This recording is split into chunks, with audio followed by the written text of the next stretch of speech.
Welcome to Warhorse. I just want to say, let's have a great shoot. God bless us one and all. Cheers. All of my stalwart family members covering so many movies all made this movie with me. Joanna Johnson's done costumes so often for me, and Rick Carter has done so many production designs for films I've directed. And of course, Janusz Kaminski and his entire crew. It was just a great experience to have everybody back together again. All right, roll sound. Action. I was not prepared for the moors in Dartmoor, Devon. I wasn't prepared for the beautiful desolation the moors have to offer.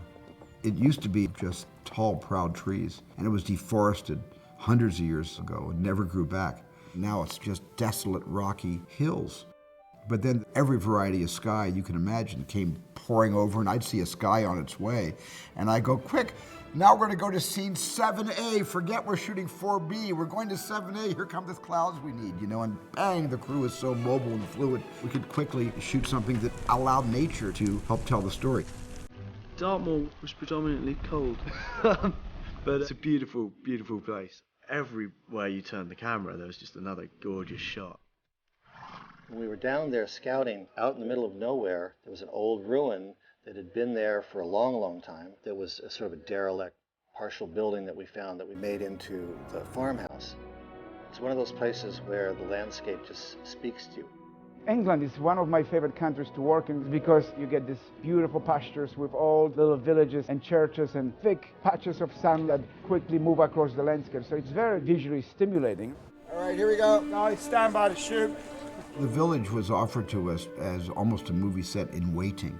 When I first got to Castle Combe and looked around, I said, was this built for tourists? But no, it's a beautiful little village. You don't really relate to it as a place that you've ever seen before. It was the perfect place for both the purchase of Joey and also a place for those boys blithely going off to war thinking they'd be home by Christmas, which everybody thought when they signed up to fight in France, and turned out to be a 4-year entrenched war of attrition.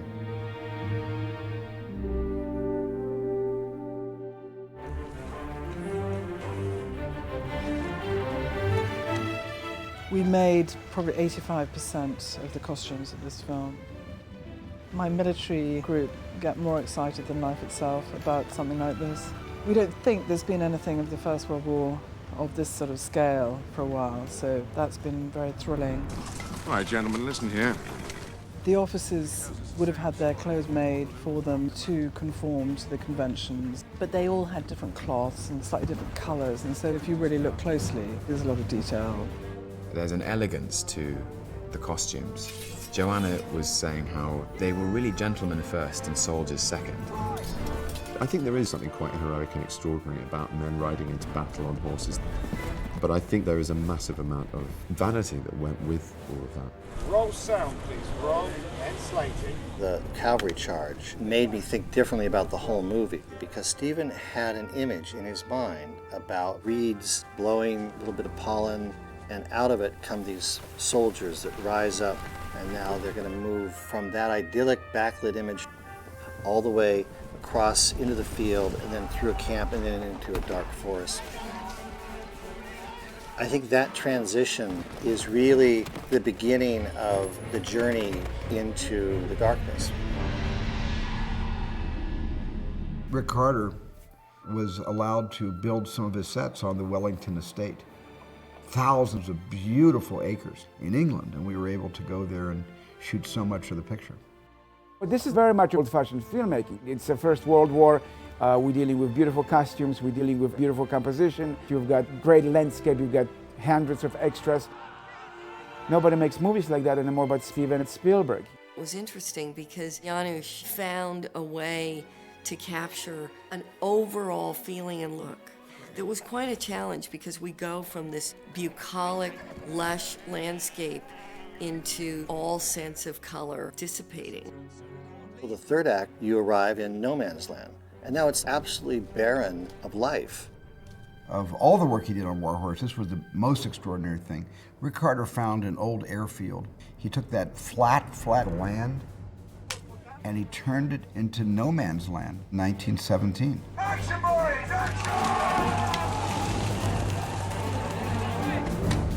Crossing No Man's Land was, for me, the best part of the film. Purely from the sense that you got of what it must have been like. With Stephen, everything that can be real seems to be real.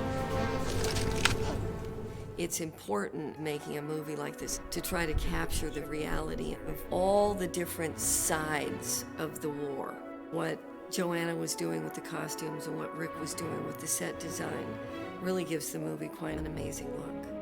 It doesn't hurt to have the likes of Steven Spielberg, who is extraordinary at taking a limited number of resources and making it look huge.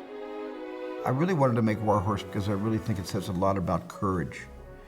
The courage of this boy and what he endures and what he overcomes. And it's also about the courage of this extraordinary animal.